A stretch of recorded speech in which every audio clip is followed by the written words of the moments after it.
This week on the Dallas Famous Podcast, it's Josh Venable. Josh took over Adventure Club at 19 years old and turned it into the show that broke Dallas music. Toadies, Tripping Daisy, Old 97s. If a Dallas band made it in the 90s, Adventure Club probably got there first. Josh was also the first DJ in America to play Weezer and Oasis. These days, he's program director and morning host at The Edge in Tulsa. We talk about coming up in the Dallas scene, Panic, his Smiths tribute band, and These Are the Days, the oral history book he's writing on Dallas-Fort Worth music. It's a great one. I know you're going to like it. Here it is.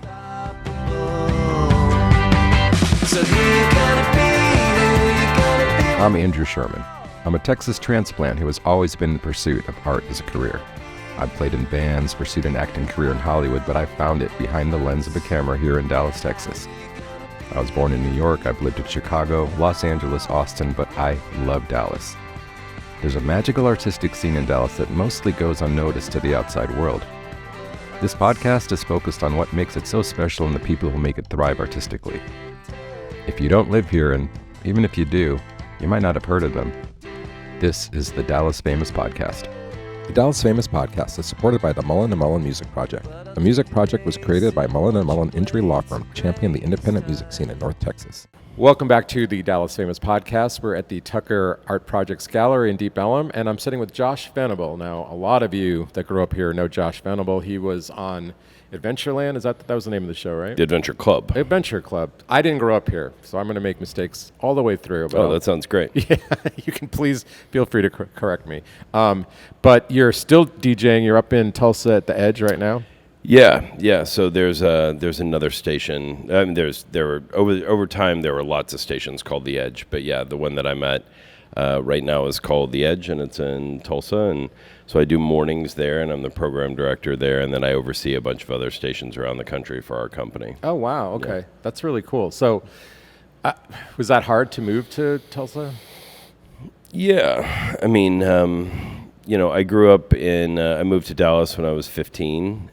And pretty much, the story is, I've told it a million times that when I moved here in 1990, I turned on the radio in the summer of 90, and I heard George Mark, who, if you didn't grow up here, you may not know, but he was this legendary DJ who had been on the Zoo, and then he helped get the Edge kind of going, and he was the driving force behind the Edge in the early days in that pre-Nirvana era of Jesus and Mary Chain and Throwing Muses being played all the time, and Echo and the Bunnymen, Smiths and whatnot.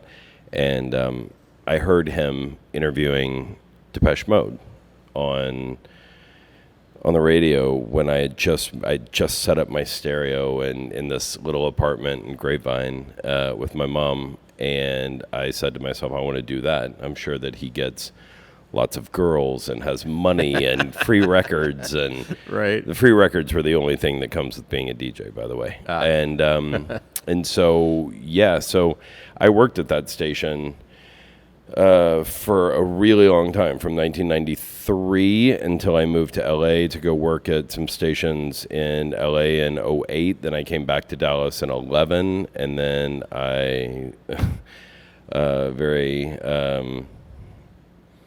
ridiculously got fired in 2012, and then I moved to Tulsa in 2013.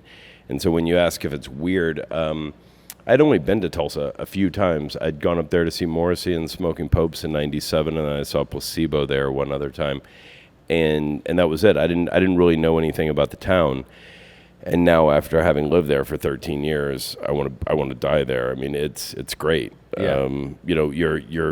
Your priorities change, I think, as you get older and you start thinking about, well, my property taxes are very low in Tulsa. It's like the most un-indie rock thing of all time. But yeah, I love Tulsa. I love the station I'm at. We have an amazing community of listeners, and yeah, it's fantastic.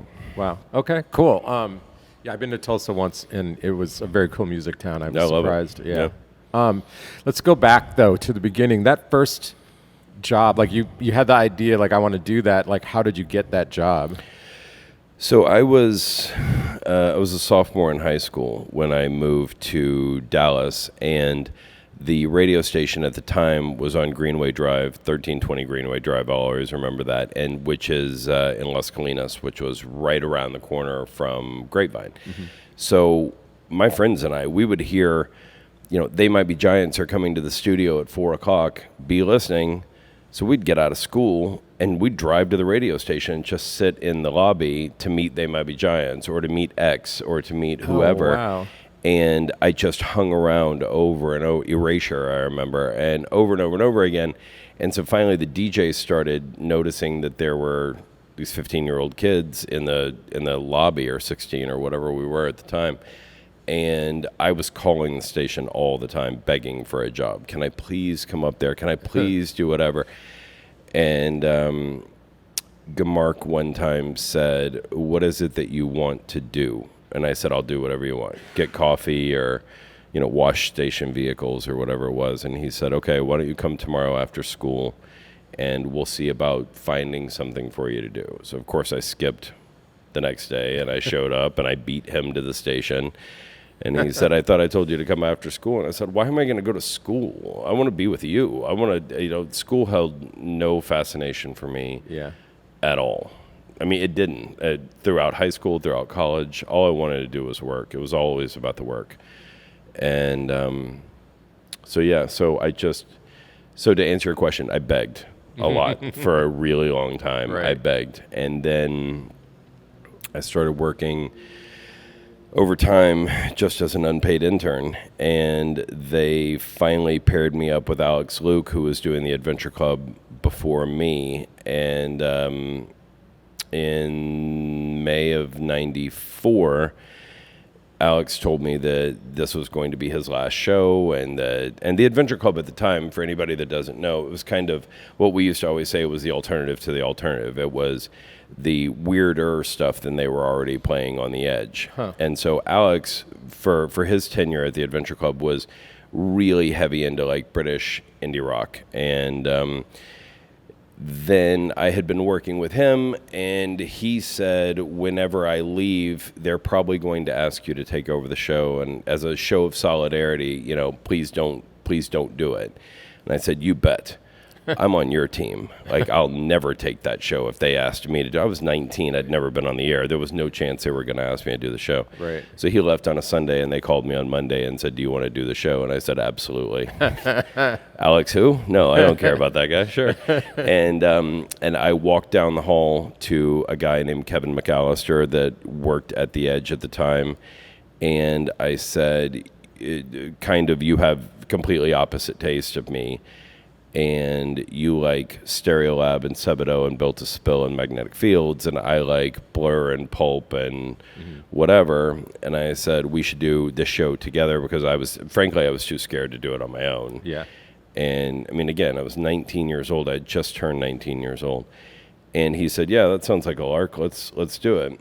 And for the next 3 years, we did the show. And I mean, I don't want it to sound like boisterous or bragging or anything, but I mean, we won every award that you could win, and we were getting written about in the paper all the time. And we were two very young kids who had been given the keys to the kingdom to have a 3-hour show on a commercial alternative station and play whatever we wanted. And so back then, nowadays it doesn't really seem like it's that big a deal to hear people who know about Magnetic Fields or Built to Spill or Mountain Goats or whatever. But in 1994, hearing Guided by Voices on the radio was a complete, you may as well have been listening to a radio station from Mars. It was a totally different thing. Sure. And so we ended up being the first station to play bands like Weezer or Oasis. I mean, Oasis were first played in America on the Adventure Club. Weezer was first played in America on the Adventure Club, beating every other radio station. And like the guys and then we were also playing a lot of local music, and so we were developing relationships with a lot of local bands. Like the Weezer connection, the only way that we found out about Weezer was through Hagfish, who had been being courted by majors at the time before they had signed with London and put out the second record, and they had been out on the West Coast and were hitting a bunch of different record labels and coming home with just trash bags full of cassettes that were pre-release cassettes, and one of the ones that they had was the Blue album. And so they drove back into town and called the station and said, we just heard this great record and we're going to bring it to you right now and you need to put it on the air tonight. And we ended up playing My Name is Jonas, and that's kind of how that Weezer thing happened. That was George from Hagfish that did that. Wow. What's funny is I had a band in LA and there was this crappy, unorganized band opening for us, and I was like, they're never going to go anywhere, and it was Weezer. Of course. Yeah. Yeah, my friend Joe Sib that was in that band Wax, they used to open for him all the time, and he was like, who in the world ever thought that Weezer were going to be in anything, I think. But yeah, and so then the Adventure Club kind of became synonymous with local music at the time, which in that mid-'90s period was when a lot of people would say was the halcyon days of Deep Ellum. I mean, that's Hagfish, that's the 97 starting, that's Tripping Daisy or putting out Firecracker, that's a lot of the big bands. That's Bob Goblin, that's Toadies are obviously huge, that's Horton Heat putting out his, the major label record, the third record.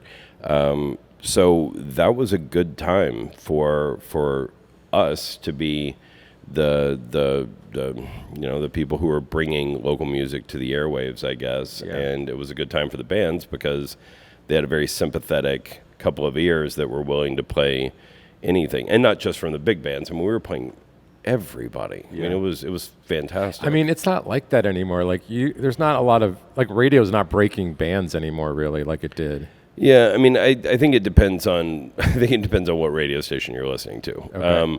But it's also it's difficult because when I talk to my daughter and I said, well, what do you think about the new Billie Eilish? And she goes, oh, you mean the one that came out last month? That's not new.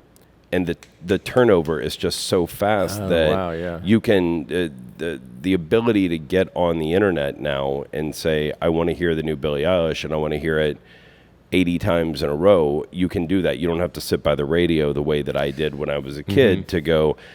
I mean, I'll never forget. I was driving down Highway 26 in Grapevine, and I heard them come on the radio on the edge and say, Alex Luke's going to debut the brand new Morrissey single. It's called We Hate It When Our Friends Become Successful, and it will be tomorrow night. And I went to the Walgreens on Highway 26 on Grapevine Highway to buy TDK tape so I could go home and record it, so then I could listen to it as much as I wanted or whatever. Yeah. But that idea of sitting by the radio with your record and pause button ready to go, like that doesn't exist anymore. Yeah, no, not at all. That's one of the many things that the internet has obviously completely changed in our industry. Yeah, but even I've had KXT DJs on, and they're allowed to play what they want, but I feel like there's still a limit. Why are you using air quotes? Because I feel like there's a limit to what they actually. Sure. I mean, there's certain shows like the local show, she can play whatever she wants. But then, I don't know. It just seems like, the internet and Spotify and all that stuff has changed a lot of that process. But 100%. And I don't know that it will ever go back to the way that it was. We just have to find different ways to adapt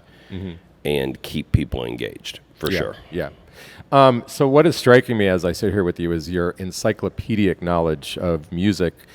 I mean, before you got to the radio station. It's what happens when you don't date a lot in high school. Okay. This is all you have. That's what I was going to ask. It's like at the same time that you're like listening to the radio and liking the station, you're building up your own like mental catalog of everything, I guess. Yeah. Sure. Yeah. I mean, whatever. Like I'm sitting here, I'm going, wow, I'm not worthy of the knowledge. I think that a lot of people have that about.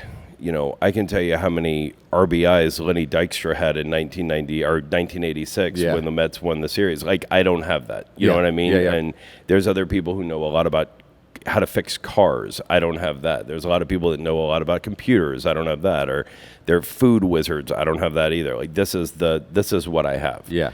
And I think there's a lot of people who are put on this earth to do one thing, and maybe mine is to know a lot about pulp.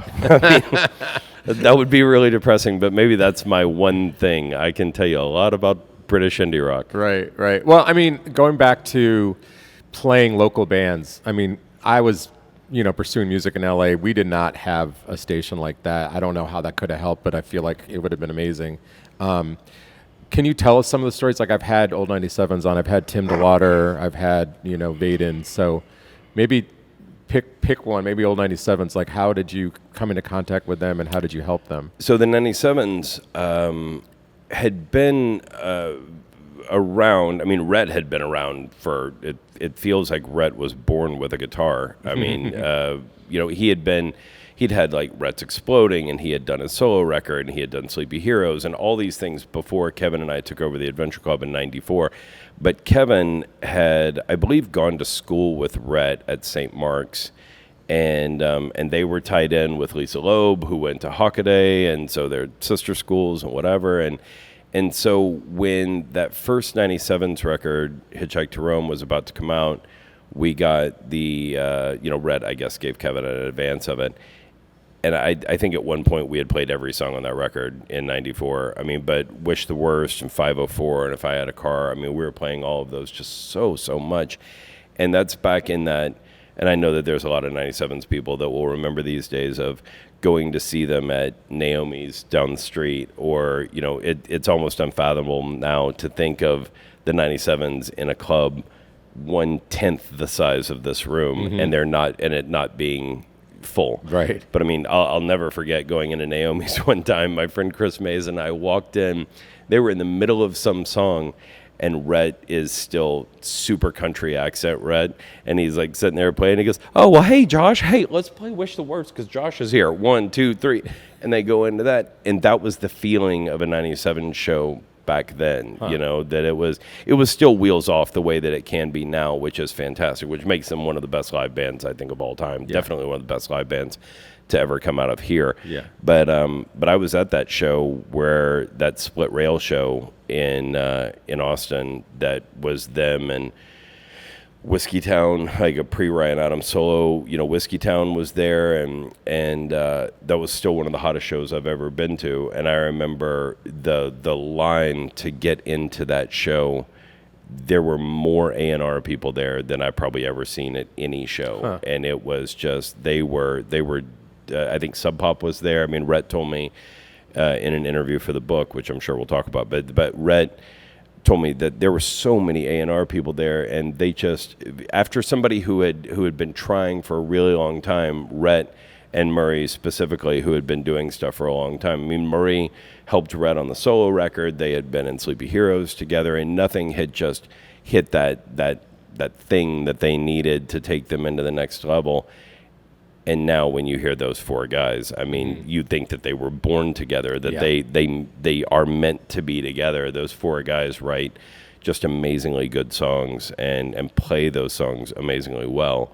And but yeah, those first like 3 or 4 97's records are just top notch. Yeah. I will always go back to thinking about being in, so when I was 19, my friends and I, we formed a Hagfish tribute band.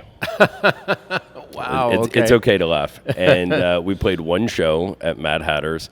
And right after that, we were thinking we should do a 97's tribute band. And the only reason I bring that up is think about how bizarre that is. Can you imagine, like looking around on the wall, like the Orange or whatever, can you imagine a tribute band for a local band at that point, a local band that wasn't signed at that point? But that's how important those records felt to us, and that's how big those bands were getting in Dallas. I mean, Hagfish were gigantic to me. I mean, they were rock stars. There was no, they're from my town. They may as well have been, the Ramones. They may as well have been Descendants. They may as well have been Green Day. They may as well have been any other pop punk band, or the Queers, or Mr. T Experience, or whatever. And I just thought they were the bee's knees, Right, so, we have to dress up in our suits and play this show. And it was fantastic. Donnie and Zach came over to my friend Scott Hutchton's house in his living room and taught us the songs. And it was great. It was the first time I was ever on stage like that. And it was one of the most fun things I've ever done in my life. Yeah. I mean, was that sort of in the back of your mind, like, I want to be on stage doing this? No. I think it was just kind of something fun to do that summer of 94, summer of 94, I think. But no, when I was young, I had crippling stage fright. I mean, crippling. To the point where it made me fail classes, things where it was like, and now we'll hear from Josh, who will come up and give a speech about whatever. And I was like, I have laryngitis. Like I used every excuse in the book. Wow. And when I was at UNT, I remember a professor said, I know that you're faking. I was like, prove it. I mean, prove it. I mean, I have laryngitis. And I mean, I failed tons of classes because of that. I remember walking out on stage one time to introduce Horton Heat at that really famous Artist Square show in 95 with Tripping Daisy and everybody. And we went out to intro Horton Heat. And I remember walking up to the microphone and saying, "Hi, everybody. My name's Josh. I'm from the Adventure Club." And I'd been psyching myself up for this all day. You can do it. You can do it. And this one guy in the back goes, "And you suck." And I was like, oh. I leaned over on the stage and started to dry heave on the stage because I was like, holy crap, like this guy thinks I suck, so everybody must think I suck. And Jim from Horton Heat walks up and goes, "Move, boy," and moves me out of the way and goes, down, down, down, down, down, down, down, down, down, down. Damn, wow. So no, I mean, the idea of being on stage was the furthest thing from my mind because I thought that I would throw up all the time. Right. But then I think the more you do it and the more something clicked in my brain one day when I was, when you introduce whoever, Weezer or My Chemical Romance or whatever at an Edge Fest and you go, there's 30,000 people here. And when I say, "I'm Josh from the Adventure Club," and some people clap, like, that's fine, whatever, let's get this over with and let's do it. Right. And now I don't think it bothers me as much. But also with the band now, with the Smith and Morrissey band now, there is a definite thing of like putting on the wig and putting on the glasses and putting on the suit and all that stuff and speaking in the British accent and all that jazz, that it's not me up there. It's a character, 100%. I mean, the Iron Sheik wasn't the Iron Sheik all the time. The Iron Sheik was a character. You know what I mean? To bring it back to 80s wrestling here, but you know what I mean. So it's not as much of I'm not as anxious or freaked out by going up there now if I'm in the outfit. Right. That's so interesting. So I think getting on a mic and being a DJ and even interviewing big, well, I guess not all big at the time, but musicians, like that did make you nervous. That part was fine. That never made me nervous. Okay. Ever. And also I think it's because you're in a room with just that person. You're not doing it in front of a live studio audience, okay, But yeah, I mean, I was interviewing tons of my heroes back then, but I was looking at it from a fan perspective of like, I can't believe I get to meet Juliana Hatfield. Yeah. This is the greatest day of my life, And it was like, now it wouldn't be the greatest day of my life, but it would be nice to interview Juliana Hatfield again. But I mean, I have many times, and she was always very nice. Yeah. Also, I think that it maybe was something that really helped was how young you were at the time. Like, I feel like you were tapped in, like you're saying, like everything was an adventure, like literally, Yeah, I mean, it's like Paul Weller says in that one song, it's like the kids know where it's at. Like, the people that I was working for were all 5 to 10 to 15 years older than me. Mm-hmm. And so for them, with their idea of what the kids like may have been totally different than me and my friends. But again, that's why when I'm making music decisions now about what to play on one of the stations, I talk to my daughter all the time because my daughter's way more tapped in than I am. Right. I mean, she's way more dialed in. Yeah. And it's, I don't have enough bandwidth in my life to know everything about music anymore. It's too much. Like I want to watch TV. Like I want to sit down on my couch after working all day, and my daughter is just like, "Oh, don't you know?" Blah, blah, blah, blah, blah. And she's like, she's constantly on her phone discovering new bands or whatever. Yeah. Yeah. So how did you said you were very into the British like pop, but how did the Morrissey tribute, the Smiths tribute, come about? So years ago, I was DJing at City Tavern down the street there. And we had a crew of regulars. The guys from Daryl would all show up and just a bunch of band people. And one day I said, I would really like to do a tribute band. And the first idea was that we were all going to be in drag and we were going to do a Go-Go's tribute band. And I thought it was the most just perfect idea ever. I was going to be Belinda. Dylan from Daryl was going to be Jane. Like, we had it all worked out. And that never came to fruition, and so we started a Springsteen band instead. And we had Nightmare on E Street, which is still the greatest name for any tribute band ever. I don't care what anyone says. We had Nightmare on E Street for, I don't know, 5 or 6 years, and we would only play on holidays. So it was Christmas, Halloween, Arbor Day, President's Day. Obviously, 4th of July was a big one for us, Born in the USA and whatnot. Yeah. And after that band went away, I think I had the bug in me, and I thought, this is so much fun. And now, obviously, Dallas has a million tribute bands. Yeah. The world has a million tribute bands. But at the time, there weren't really that many. I mean, there was AC/DC, Beastie Boys, Queen, Right. Petty, the Cure guys were doing it. But there weren't really that many. And so when we were playing as the Bruce band, we were having to invent bands to play with us. Like Ryan Hamilton and Smile Smile would do Fleetwood Mac, or Peter Schmidt would do Costello, or whatever. Like one of the guys in Chomsky, Glenn, he had Oasis, and they would do Oasis and things like that.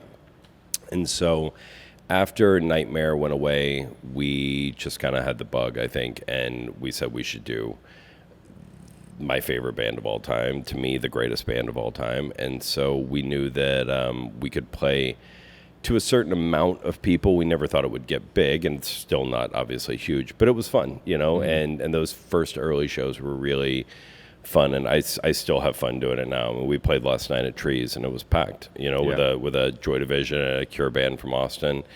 And we had a great time. Yeah. So, and it's, the throwing of the flowers and the people jumping on stage to hug me and all of that. And it's, the jokes about not eating meat and whatever. And so, yeah, I love it. Yeah, it was entertaining. I've shot you and seen you once, and I really enjoyed it. I'm a big Smiths fan. Thank you. It was fun. So let's talk a little bit about the book that you're working on. Did you get that from 10,000 Maniacs, that title, or that was something in your head? No, so that one is actually These Are Days, and this one is These Are the Days. Okay. It's a very, it's a very vanillized dun dun dun dun dun dun. No, see, mine goes dun dun dun dun dun. That's an old joke. Right. But no, the title actually comes from a song from this old Denton band called Lift to Experience, that were kind of a shoegaze band that put out this double record about Denton, Texas being the promised land after the apocalypse. I mean, this very heavy subject matter, and the song title is what gave the book its title. Okay. But yeah, so the book. Go ahead. Yeah, I mean, well, it makes sense that you have all these great stories and talk to all these great people, but what made you finally go, I'm going to do this now? People dying, truthfully. So Zach Crane was my best friend in the world for almost 30 years.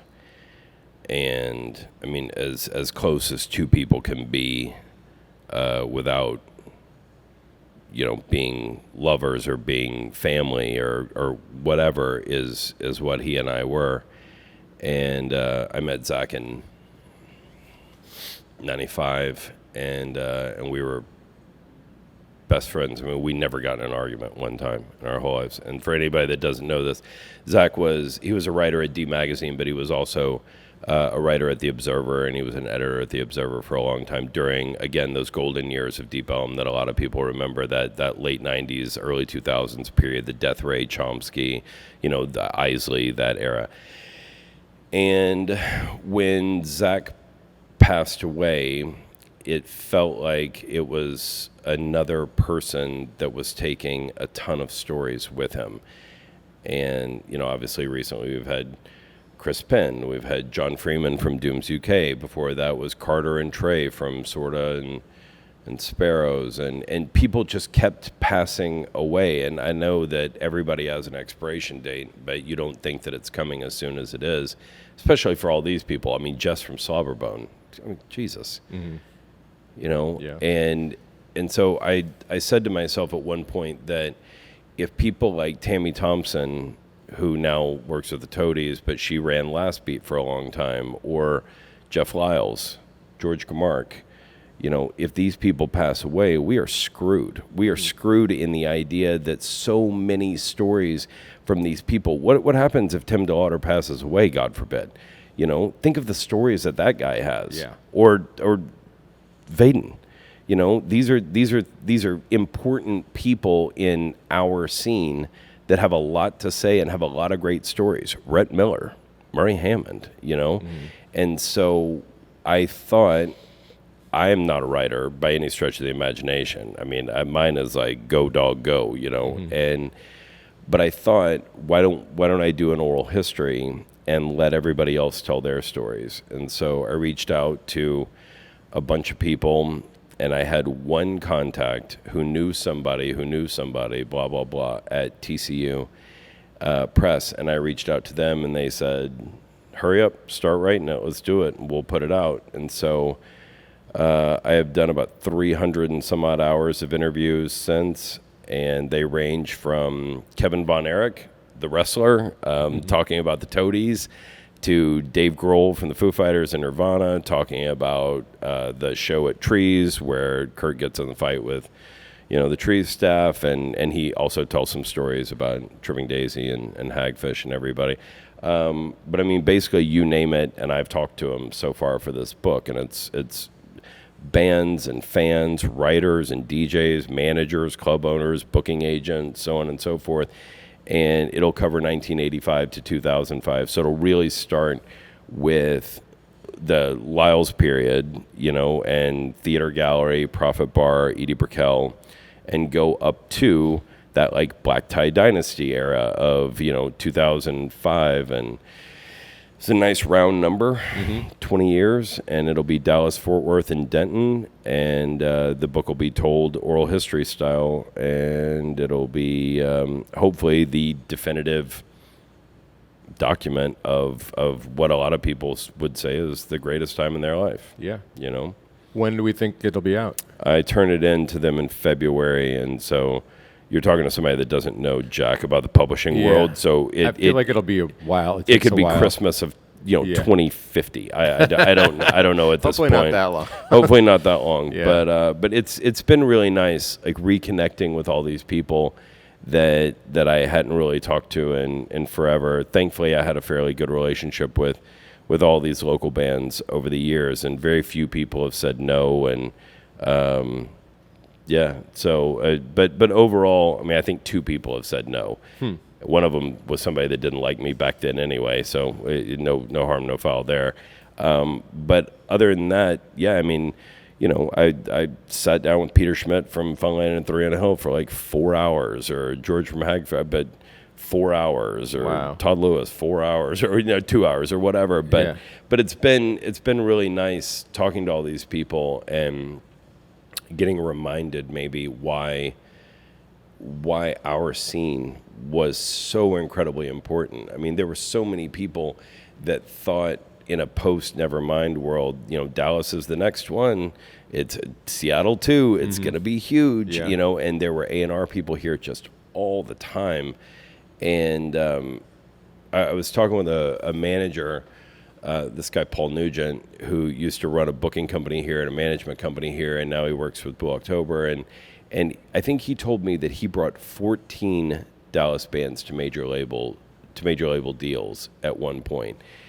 And the stories about those early days of the wining and dining and flying you to the Super Bowl so they can snake you away from some other major label, and it's fascinating to hear from the horse's mouth from some of these people about what the early days of Deep Ellum were like. I mean, you had Lyles on the show. I mean, Lyles is a fascinating person as well. Yeah. I mean, and that's somebody that you could write 10 books about on his own. Yep.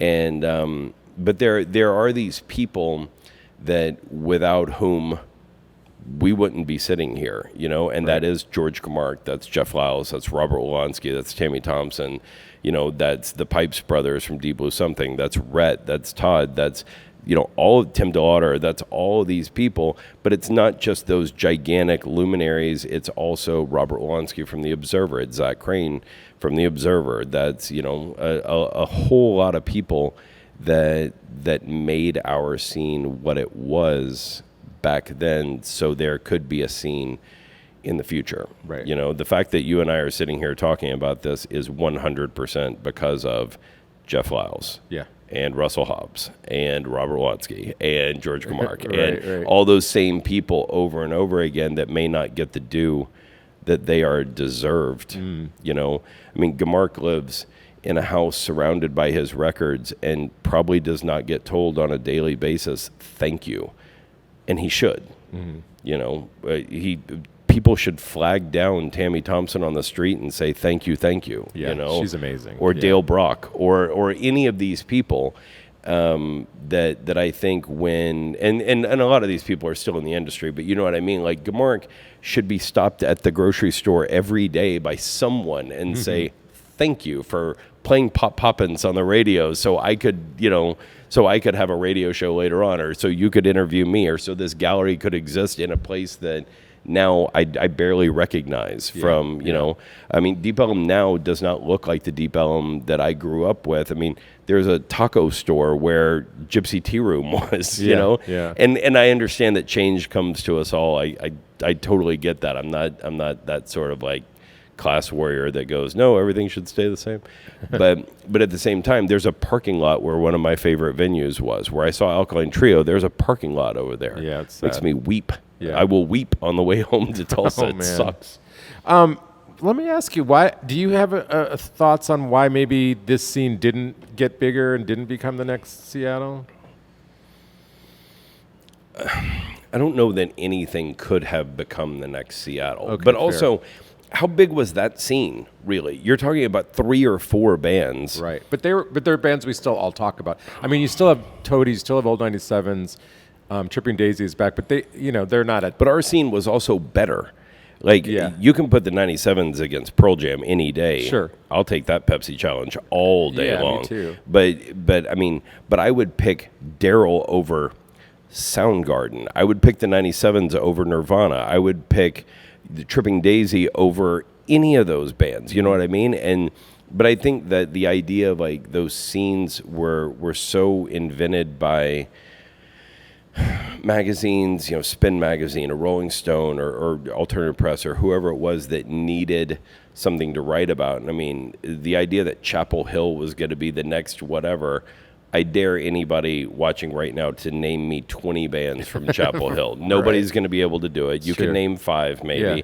But nobody's sitting around going, well, there was Superchunk and boy, when Merge Records started and blah, blah, blah. Right. I mean, yeah, Athens, the same thing. right, exactly. Athens. Name me 20 bands from Athens. Yeah. Well, you can name Pylon and you can name Bees and you can name REM and you can name whatever. And, you know, but here, I think maybe the more interesting question is why did Austin get so much more hype than we did? Where, and I remember talking about this with Zach one time, that Zach went to UT, and I always said that it was like the bizarro world of we had Funland and they had the Wannabes. We had the Grown-Ups and they had Gals Panic. We had whatever and they had Spoon. We had Chomsky and they had Spoon or whatever. And again, I would take our bands every single day. The Grown-Ups were better than Gals Panic. I don't know if you know those, but it's like early 90s ska music.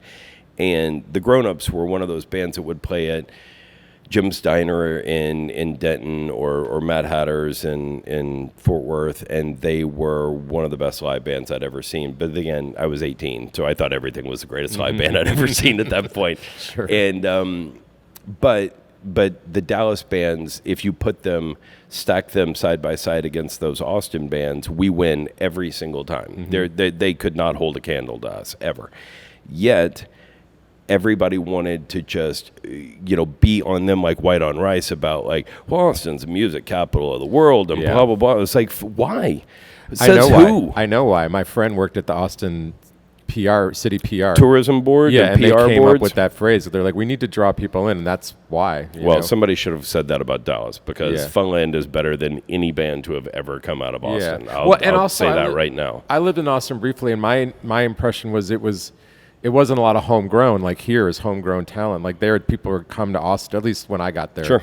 And so, like I remember when I lived in Austin. I had not been to Dallas yet, and people were like, "Oh, well, it's just strip malls and this." And it's like, no, this is I get it. It's a much better scene. I think it always has been. Maybe not right this minute, but for the most part. I mean, for me, that 1985, which I was not here. I got here in 90, and I would have been too young anyway. But in 1985, when you see the bubbling of what would become the Deep Ellum scene, and it's coalescing around a few different places thanks to people like Jeff Lyles, and who again is somebody that should be stopped in the grocery store every day, and somebody should buy his groceries for him and say thank you for everything that you've done. Yes. And Russell and people like that. But then when our scene hits that early to mid 90s period, and if you ever saw Tripping Daisy at Trees in the early 90s, or if you were lucky enough, I mean, I've always said that you know that famous Sex Pistols show, the Manchester Lesser Free Trade Hall or whatever, where if every person who says that they were there was actually there, it would have been the size of Jerry World. I mean, it was like hundreds of thousands of people said that they were there. Yeah. And that Tripping Daisy show at the Agora in the very beginning of 1993, which is the night before they get signed to Island. They get whisked away on the private jet to the Super Bowl the next day or whatever. And it's in January, I think, of 93. If you were lucky enough to be at that show, that to me crystallizes everything about what Dallas music was at that point. And it was kids that were hungry for live music. It was a band that had tapped into a sound that was vaguely Jane's Addiction-y, but at the same time they had found something kind of on their own. The visuals in the back that were very reminiscent of like Velvet Underground. The sheet dropped at the beginning and they went, I mean, I get chills thinking about it now. And that leading into the 97s at Naomi's, leading into that Artist Square show with all those bands downtown, leading into the Chomsky and Death Ray era, leading into, it was unmatched. And again, I will put that up against Austin, Seattle, Chapel Hill, you know, Omaha. Like, remember when Omaha was going to be the next thing and everybody was like, well, the Faint and Bright Eyes and all these bands. And look, and I love Bright Eyes more than I love members of my immediate family. I can talk about this all day long. But our bands at that time, it was a scene. And when I was booking shows on Thursday nights at Clearview for years, that was a place that people came that you knew that you could see three bands that you were going to be into in the early 2000s, and that is Red Animal War, and that's ENIAC and McCavity and Daryl and Chomsky and Death Ray and Isley and Lucy Love Schroeder and all those bands. And then, you know, then Cabe Booth was starting to book at Curtain Club, counter-programming me, thanks a lot, Cabe, on Thursday nights. But then you knew that you could run back and forth between the two clubs, and you could see Live to Experience and Little Grizzly and Pleasant Grove. And I mean, think about the bands that I just named. Yeah. I'd rather listen to that than Nirvana, Soundgarden, Pearl Jam, and Tad, Mudhoney any day of the week. Yeah. We win. Yeah. We always will. I love that. That's all there is. I love that. So you've got, I mean, even just narrowing your book down to a 20-year period, like, how do you know, like, what are you taking out? Like, how do you edit that? It seems like crazy. I'm going to have to take everything out. It's like 5 phone books long right now, I think. I don't know. I mean, how many stories do you need from people that say, well, in 1985, it was just a bunch of warehouses down here? Right. I have 20 different people telling stories about how it was just a bunch of warehouses down here. Right. I only need one. Yeah. Lyle's, you're in, and everybody else is out. And then the next one will be, well, I remember watching Rhett Miller get punched outside a theater gallery. I'll take Rhett's version of that. Everybody else gets struck. You know what I mean? Yeah. And so, yeah, the editing. So there's stories like pivotal moments in that you're focusing on, it sounds like. Yeah, I mean, it just kind of flows. Where 1985, you really do see that there is nothing going on. I mean, I'm looking outside right now. Half of that wasn't there, and the other half was run down. Right. And so you had bands like The End, that one of those guys would go on to be in Bedhead and things like that. But you had them, you had Edie Brickell, you had just a few bands, and then this new wave, this alternative music, which is still years away from being on the cover of every magazine in the world, and Nirvana being the big thing, and the Chili Peppers and the Offspring and Green Day and all these bands, becoming household names and being on Saturday Night Live all the time. I mean, being a new wave band on Saturday Night Live back then wasn't that rare, but you definitely were not going to be on the Tonight Show all the time. The way that alternative became very, very cool, obviously. But yeah, it'll kind of flow between, here's the beginning of 1985. Here's what Theater Gallery was doing, and how did that slowly lead into, Horton Heat. Jim was running sound, and then he started getting up and playing, and then he got a residency, and and then you have all of the major labels coming and sniffing around. You have the Sounds of Deep Ellum album. I saw you have the second one over there. The first one was a pivotal moment for this town, and then you had the Dude You Rock compilation that came out. Another pivotal moment where you're talking about major labels, like the Sounds of Deep Ellum thing. A major label coming to our town and getting X amount of bands from a neighborhood that no one outside of Texas had ever even heard of. And they are pressing this on a major label and putting it out in record stores going, hey, you might really like Three on a Hill if you live in Poughkeepsie. Like, what planet do you think this is going to sell 1 million copies on?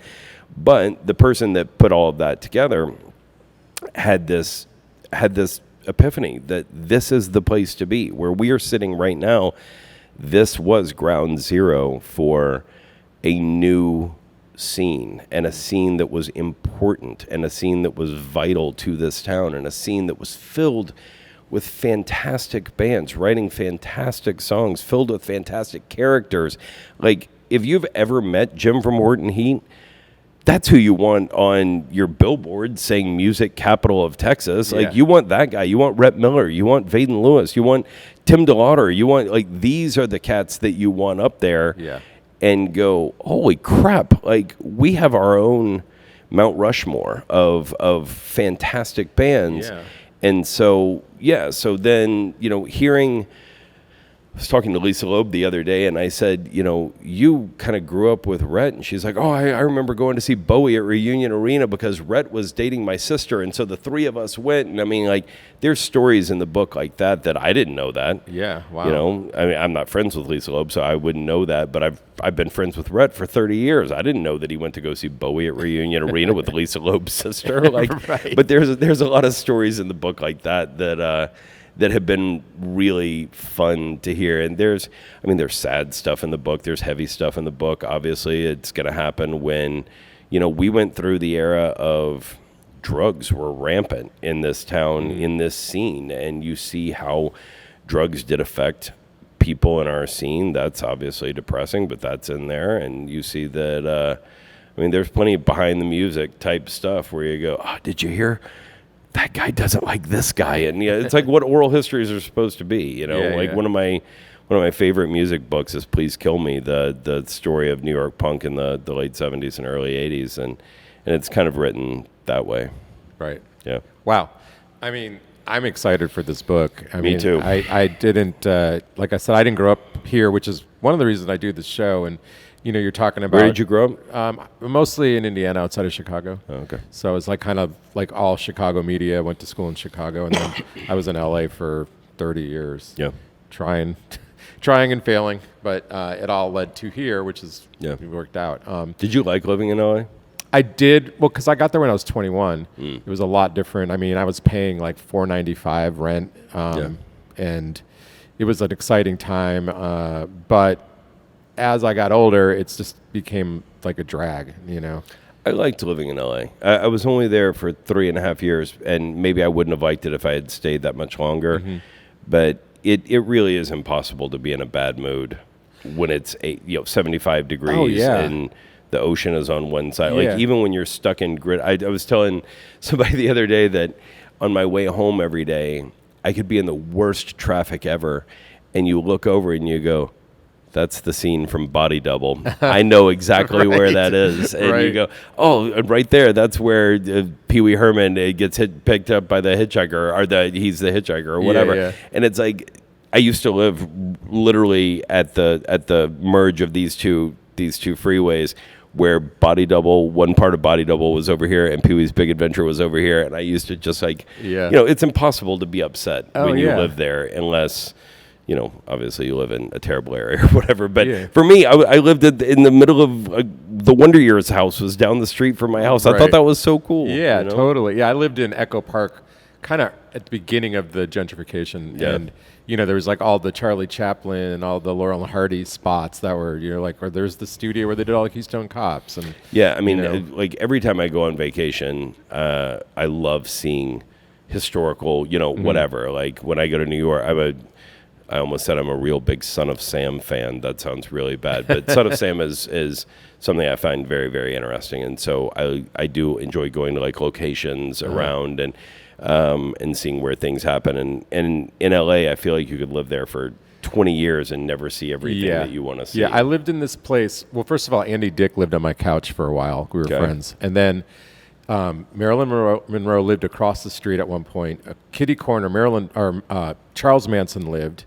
And next to that was where Guns N' Roses' Axl got kicked out. So like that was the one corner where I first lived in LA. So I agree. Like it was great for a while. I had probably 6 different lifetimes and sets of friends, and and then in the end I was married and I was living in the suburbs, and it just got to be. I was like, what am I doing here? I can't afford to live here anymore, and I'm not experiencing any of the things I came to LA for. And I never thought I would move. But I have to say, moving to Dallas is the best thing that I ever did. And like the scene here, even though it's not what it once was, there's still a thriving scene with amazing bands popping up all the time. So, it's still a great place to be. It's not like when I first moved here 10 years ago where you could walk to 5 clubs in Deep Ellum, but I'm also older, so I don't want to do one of them's a Velvet Taco now, so there you go. Well, I do like Velvet Taco, but I would rather... I'm not saying you don't like Velvet Taco, but at the same time, it used to be a venue. Yeah, no. I saw Jimmy Eat World in that venue. Exactly. Well, I mean, Profit Bar, I shot twice at the Profit Bar. Now that's gone. Curtain Club, I shot once. That's gone. I get it. It's an evolving... Yeah, welcome to the New World Order. I mean, it's totally different now. I mean... Yep. Yeah, and I mean, it'll never be the same. And Jeff was here at an episode, Jeff Lyles, and he was saying it's because back then the rents were super cheap. You know what I like about Jeff Lyles is that even though somebody like him, who has every right to just be as bitter as humanly possible, and you still see that guy, and he's like, "Hey, how's it going?" Yeah, he still has a happy-go-lucky demeanor sometimes. Yep.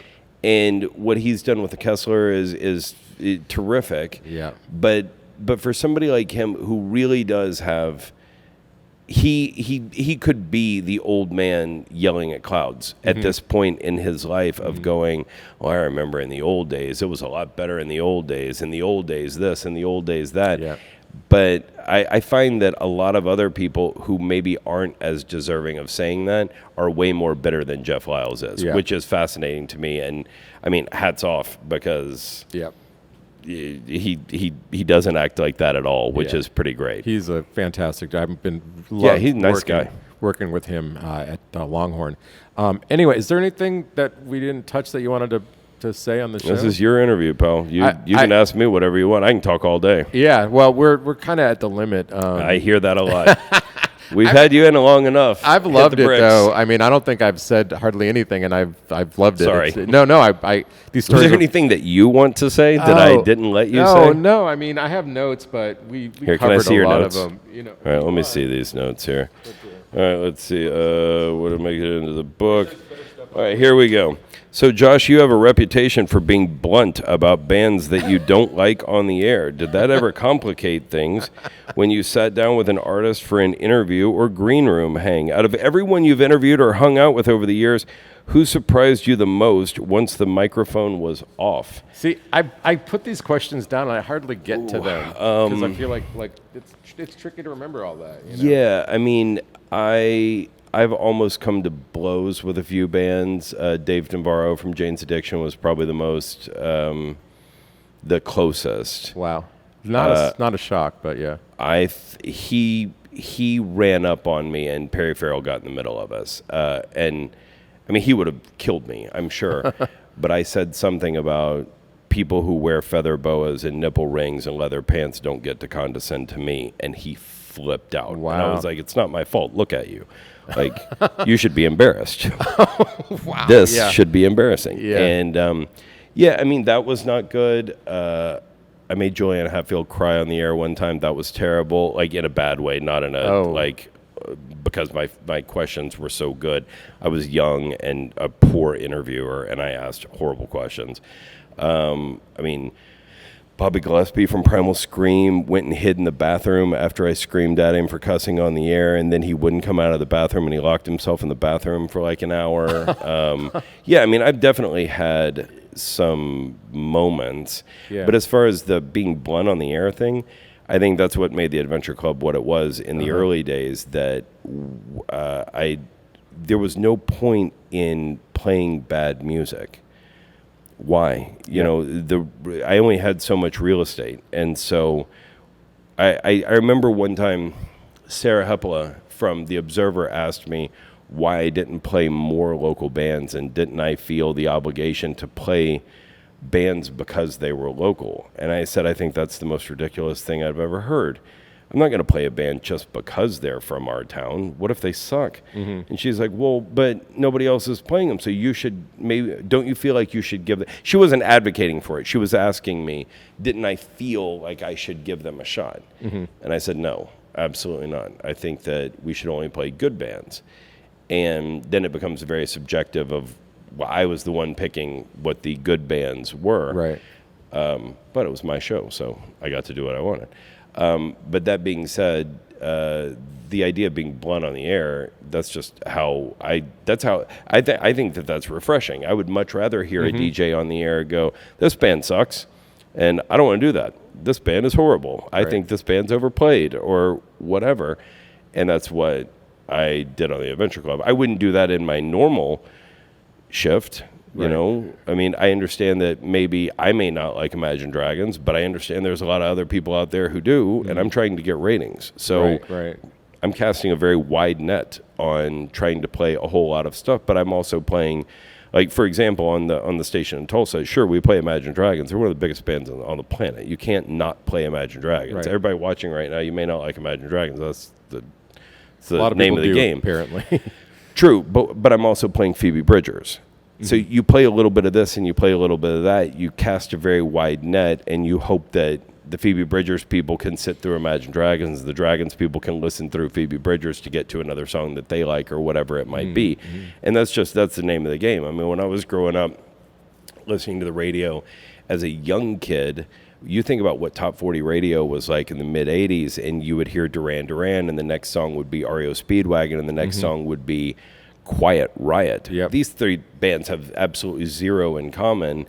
And true, the people who like Quiet Riot probably would hate Crime, the guys in Duran Duran, and vice versa. Yeah. But somehow it all had a flow. And so for me growing up, maybe that's how I program now, is I just try and think of that it's all under the umbrella of whatever. I mean, like that first Lollapalooza that I went to in 91, like anybody that went to that, like that was Living Colour, Ice-T, and Body Count, both before Susie and the Banshees. These things have nothing in common, you know. But the Violent Femmes were on that show, who sounded nothing like the Butthole Surfers, who were also on that show, and then it was headlined by Janes and whatever. And I thought that was a great programming philosophy when you think about, we're just going to put a bunch of bands on and not take the mindset of the concert goer or the listener into account. We're just going to say, this is what we think is cool.